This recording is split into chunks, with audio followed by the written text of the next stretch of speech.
ಕಾರ್ಮಿಕ ವಿರೋಧ ನೀತಿಗಳನ್ನ ತರಕೊಟ್ಟಿದ್ದೀರಾ ಅಂದರೆ ಇವತ್ತು ಖಂಡಿತವಾಗ್ಲೂ ಹೇಳ್ತೀವಿ, ಎಲ್ಲ ಕಾರ್ಮಿಕರು ನಿಮ್ಮ ವಿರುದ್ಧ ರೊಚ್ಚಿಗೆದ್ದು ಇವತ್ತು ಫ್ರೀಡಂ ಪಾರ್ಕ್ಗೆ ಸೇರಿದ್ದಾರೆ. ನಮ್ಮ ಮೂಲ ಉದ್ದೇಶ ಏನು? ಯಾಕೆಂದರೆ ನಮ್ಮ ಅಳಿವು ಉಳಿವಿನ ಪ್ರಶ್ನೆ, ನಮ್ಮ ಬದುಕನ್ನೇ ನಾಶ ಮಾಡೋಕ್ಕೆ ಹೊಡ್ತಾ ಇದ್ದೀರಾ. ಇವತ್ತು ನೀವು ಆಗಲೇ ಮಾಧ್ಯಮದವರೆಲ್ಲ ತೋರಿಸ್ತಾ ಇದ್ದೀರಾ, 8 ಅವರ್ ಮಾಲೀಕರ ಬಂಡವಾಳ ಶಾಹಿಗಳ ಪರವಾಗಿ ನೀವು ನಿಂತಿದ್ದೀರಾ ಅಂದರೆ ನಾಚಿಗೇಡಿನ ಸರ್ಕಾರ. ನಾವು ಈ ಹಿಂದೆ ಇದ್ದಂಥ BJP ಸರ್ಕಾರ ಈ 4 ಸಮಿತಿಗಳಲ್ಲಿ ಕೆಲವು ಸಮಿತಿಗಳನ್ನ ಜಾರಿ ಮಾಡೋಕ್ಕೆ ಹೊರಟಾಗ ನಾವು ಯಾವುದೇ ಕಾರಣಕ್ಕೂ ನಿಮ್ಮ ಸರ್ಕಾರನ ಉಳಿಸಲ್ಲ ಅಂತ ಹೇಳಿ BJP ಸರ್ಕಾರನ ಉಳಿಸಿ ಕಾಂಗ್ರೆಸ್ ಸರ್ಕಾರನ ಮುಂದಕ್ಕೆ ತಂದುವ.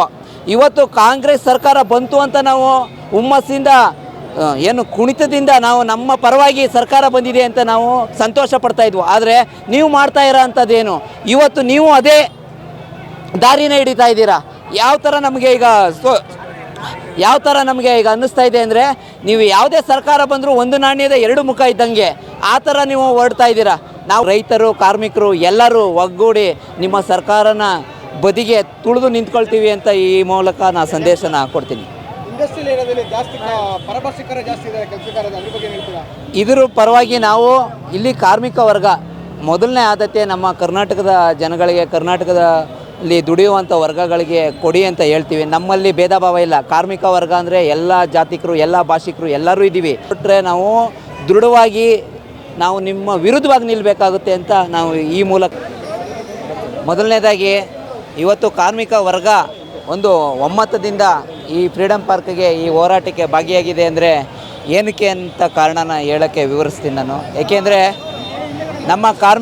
ನಮ್ಮ ಕಾರ್ಮಿಕ ವರ್ಗ ಏನು ಇವತ್ತು ದುಡಿಯೋ ವರ್ಗ 8 ಅವರ್ ಕೆಲಸ ಅದನ್ನು 10 ಅವರ್ 12 ಅವರ್ ಮಾಡೋಕ್ಕೆ ಹೊರಟಿದೆ. ಕೇಂದ್ರ ಸರ್ಕಾರ ಆಗಿರ್ಬೋದು, ರಾಜ್ಯ ಸರ್ಕಾರ ಆಗಿರ್ಬೋದು. ಆ 8 ಅವರ್ನೇ ನಾವು ಪಡ್ಕೊಳ್ಳೋಕ್ಕೆ ಎಷ್ಟೆಷ್ಟು ತ್ಯಾಗ ಬಲಿದಾನಗಳ ಹೋರಾಟದ ಮುಖಾಂತರ ನಾವು 8 ಅವರ್ ಗಂಟೆಗಳನ್ನ ನಾವು ಪಡ್ಕೊಂಡ್ವು. ಆದರೆ ಇವತ್ತು ಕಾರ್ಮಿಕ ವರ್ಗದಿಂದ, ಕಾರ್ಮಿಕ ಸಂಘಟನೆಗಳ ಮುಖಾಂತರ ಕಾರ್ಮಿಕ ಜನಗಳನ್ನ ನೀವು ಒಂದು ಪ್ರತಿನಿಧಿಗಳಾಗಿ ಇವತ್ತು ಅವ್ರನ್ನ ಓಟನ್ನು ಪಡೆದು ನೀವು ಆ ಸ್ಥಾನಕ್ಕೆ ಹೋಗಿ ಕೂತಿದ್ದೀರಾ. ರಾಜ್ಯ ಸರ್ಕಾರ ಆಗಿರ್ಬೋದು, ಕೇಂದ್ರ ಸರ್ಕಾರ ಆಗಿರ್ಬೋದು. ಆದರೆ ಕಾರ್ಮಿಕ ವಿರೋಧ ನೀತಿಗಳನ್ನ ತರಕೊಟ್ಟಿದ್ದೀರಾ ಅಂದರೆ ಇವತ್ತು ಖಂಡಿತವಾಗ್ಲೂ ಹೇಳ್ತೀವಿ, ಎಲ್ಲ ಕಾರ್ಮಿಕರು ನಿಮ್ಮ ವಿರುದ್ಧ ರೊಚ್ಚಿಗೆದ್ದು ಇವತ್ತು ಫ್ರೀಡಂ ಪಾರ್ಕ್ಗೆ ಸೇರಿದ್ದಾರೆ. ನಮ್ಮ ಮೂಲ ಉದ್ದೇಶ ಏನಾಗಿತ್ತು ಅಂದರೆ, ನಾವು ಟೌನ್ ಹಾಲ್ ಬಳಿ ಎಲ್ಲ ಕಾರ್ಮಿಕ ವರ್ಗ ಬಂಧನಕ್ಕೊಳಗಾಗಬೇಕು ಅನ್ನೋ ಒಂದು ದೃಷ್ಟಿಯಲ್ಲಿ ನಾವು ಇದ್ದಿದ್ದು. ಏಕೆಂದರೆ ನಮ್ಮ ಅಳಿವು ಉಳಿವಿನ ಪ್ರಶ್ನೆ, ನಮ್ಮ ಬದುಕನ್ನೇ ನಾಶ ಮಾಡೋಕ್ಕೆ ಹೊಡ್ತಾ ಇದ್ದೀರಾ.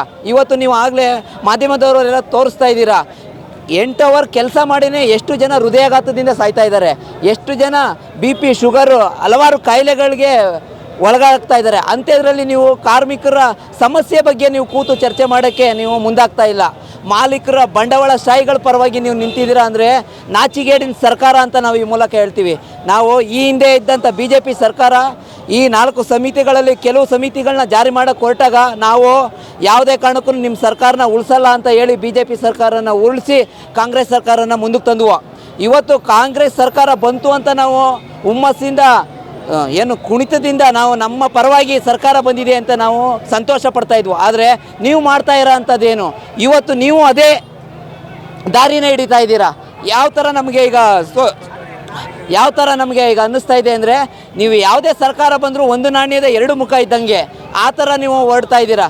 ನಾವು ಈ ಹಿಂದೆ ಈ ಕಾನೂನು 4 ಸಮಿತಿಗಳನ್ನ ನೀವೇನು ಕಾರ್ಮಿಕ ವಿರೋಧ ತಂದಿದ್ದೀರಲ್ಲ, ಇದರ ಅಡಿಯಲ್ಲಿ ನಾವು 24ನೇ ತಾರೀಕು DLC ಕಾರ್ಮಿಕ ಭವನಕ್ಕೆ ಹೋಗ್ಬಿಟ್ಟು ಮುಖ್ಯಮಂತ್ರಿಗಳಿಗೆ ಸಹಿ ಮಾಡೋ ಮುಖಾಂತರ ಎಲ್ಲ ಕಾರ್ಮಿಕ ವರ್ಗ ನಾವು ನಿಮ್ಮ ತರ್ತಾ ಇರೋಂಥ ಕಾರ್ಮಿಕ ವಿರೋಧ ನೀತಿಗಳನ್ನ ನಾವು ಒಪ್ಪಲ್ಲ ಅನ್ನೋದನ್ನ ಸಹಿ ಮಾಡಿ ಸಹ ಹಿಂದೆ ಕೊಟ್ಟಿದ್ದೀವಿ. ಮೇ 20 ನಮ್ಮ ಕಾರ್ಮಿಕ JCTU ಅಡಿನಲ್ಲಿ ಈ ಹೋರಾಟಗಳನ್ನ ಹಮ್ಮಿಕೊಂಡಿದ್ವು. ಆದರೆ ಏನು ಪಾಕಿಸ್ತಾನ ಮತ್ತು ಭಾರತದ ಯುದ್ಧ ನಡೀತಿದ್ದ ಕಾರಣದಿಂದ ನಾವು ಜುಲೈ 9ಕ್ಕೆ ಹಾಕ್ಕೊಂಡಿದ್ದೀವಿ.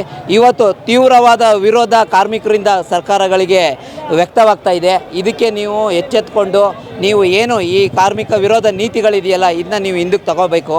ಹಿಂದಕ್ಕೆ ತಗೊಳ್ಳೋದು ಮುಖಾಂತರ ಕಾರ್ಮಿಕರ ಪರವಾಗಿ ನಾವು ನಿಲ್ತೀವಿ ಅಂತ ಹೇಳಿದ್ರೆ ನಿಮ್ಮ ಸರ್ಕಾರನ ಮುಂದಿನ ದಿನಗಳಲ್ಲಿ ಉಳಿಸ್ತೀವಿ.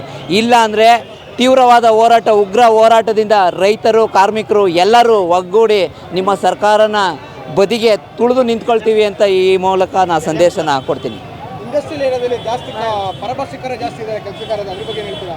ಇದರ ಪರವಾಗಿ ನಾವು ಇಲ್ಲಿ ಕಾರ್ಮಿಕ ವರ್ಗ ಮೊದಲನೇ ಆದ್ಯತೆ ನಮ್ಮ ಕರ್ನಾಟಕದ ಜನಗಳಿಗೆ, ಕರ್ನಾಟಕದಲ್ಲಿ ದುಡಿಯುವಂಥ ವರ್ಗಗಳಿಗೆ ಕೊಡಿ ಅಂತ ಹೇಳ್ತೀವಿ. ನಮ್ಮಲ್ಲಿ ಭೇದ ಭಾವ ಇಲ್ಲ. ಕಾರ್ಮಿಕ ವರ್ಗ ಅಂದರೆ ಎಲ್ಲ ಜಾತಿಕರು, ಎಲ್ಲ ಭಾಷಿಕರು ಎಲ್ಲರೂ ಇದ್ದೀವಿ. ಆದರೆ ಸ್ಥಳೀಯವಾಗಿ ಉದ್ಯೋಗ ಕೊಡೋದ್ರಿಂದ ಇಲ್ಲಿ ಸ್ಥಳೀಯ ಜನಗಳಿಗೆ ಒಂದು ಅವಕಾಶ ಕೊಟ್ಟಂಗಾಗುತ್ತೆ. ಈಗಾಗಲೇ ನೀವು ರಾಜ್ಯ ಸರ್ಕಾರ ತಂದಿದ್ದೀರ ಏನಂತ, ಈ ನಾಮಫಲಕಗಳು ಕನ್ನಡದ ನಾಮಫಲಕಗಳು 60%ಗಿಂತ 70% ಇರಬೇಕು. ಆಮೇಲೆ ಆಂಗ್ಲ ಭಾಷೆನೇ ಆಗಲಿ ಅಥವಾ ಇತರೆ ಭಾಷೆನೇ ಆಗಲಿ, ಇದು ನಮಗೆ ಒಳ್ಳೆಯದು. ಈ ಥರದ ನೀವು ಕಾರ್ಯಗಳನ್ನ ತರ್ತಾ ಇರೋದಕ್ಕೆ ನಾವು ನಿಮ್ಮ ಪರವಾಗಿ ನಿಲ್ತೀವಿ. ಇದೇ ರೀತಿ ಸ್ಥಳೀಯವಾಗಿ ಉದ್ಯೋಗ ರೂಪಿಸಿದ್ರೆ ನಾವು ಪರಭಾಷಿಕರನ್ನ ಅವಲಂಬಿತವಾಗಿ ಆ ರಾಜ್ಯದಲ್ಲಿ ಅವ್ರಿಗೆ ಉದ್ಯೋಗ ಸೃಷ್ಟಿಯಾಗಲಿ, ನಮ್ಮ ರಾಜ್ಯದಲ್ಲಿ ಸೃಷ್ಟಿಯಾದರೆ ನಾವು ಇತರ ರಾಜ್ಯಗಳಿಗೆ ಅಥವಾ ಇತರ ದೇಶಗಳಿಗೆ ಹೋಗೋದು ತಪ್ಪುತ್ತೆ. ನಮ್ಮ ರಾಜ್ಯದಲ್ಲಿ ನೋಡಿ, ಇಡೀ ಈ ಬೆಂಗಳೂರು ಭಾಗದಲ್ಲಿ ಕರ್ನಾಟಕದವ್ರಿಗೆ ಎಷ್ಟು ಜನ ಕೆಲಸ ಕೊಟ್ಟಿದ್ದೀರಾ ನೀವು. ಮುಂದಿನ ದಿನಗಳಲ್ಲಿ ಎಲ್ಲ ಭಾಷಿಕರನ್ನು ನಾವು ದ್ವೇಷಿಸಲ್ಲ, ಆದರೆ ಮೊದಲ ಆದ್ಯತೆಯನ್ನು ನಮ್ಮ ಕರ್ನಾಟಕ ರಾಜ್ಯದ ಒಂದು ಕಾರ್ಮಿಕ ವರ್ಗಕ್ಕೆ ಕೊಡಿ, ಅವ್ರಿಗೆ ಉದ್ಯೋಗ ಸೃಷ್ಟಿ ಮಾಡಿ. ನಿಮ್ಮ ಬೆನ್ನೆಲುಬಾಗಿ ನಾವು ಕಾರ್ಮಿಕ ವರ್ಗ ನಿಂತ್ಕೊಳ್ಳುತ್ತೆ. ಆದರೆ ಕಾರ್ಮಿಕ ವಿರೋಧದ ನೀತಿಗಳನ್ನ ತರಕೊಟ್ರೆ ನಾವು ದೃಢವಾಗಿ ನಾವು ನಿಮ್ಮ ವಿರುದ್ಧವಾಗಿ ನಿಲ್ಲಬೇಕಾಗುತ್ತೆ ಅಂತ ನಾವು ಈ ಮೂಲಕ ಎಲ್ಲ ಕಾರ್ಮಿಕ ವರ್ಗದಿಂದ ನಾನು ಎಚ್ಚರಿಕೆಯನ್ನು ನೀಡ್ತಾ ಇದ್ದೀನಿ. ಹೆಚ್ಚಿನ ವಿಡಿಯೋಗಳಿಗೆ ಪ್ರತಿಧ್ವನಿ ಯೂಟ್ಯೂಬ್ ಚಾನೆಲ್ ಸಬ್ಸ್ಕ್ರೈಬ್ ಮಾಡಿ, ಬೆಲ್ ಐಕಾನ್ ಕ್ಲಿಕ್ ಮಾಡಿ.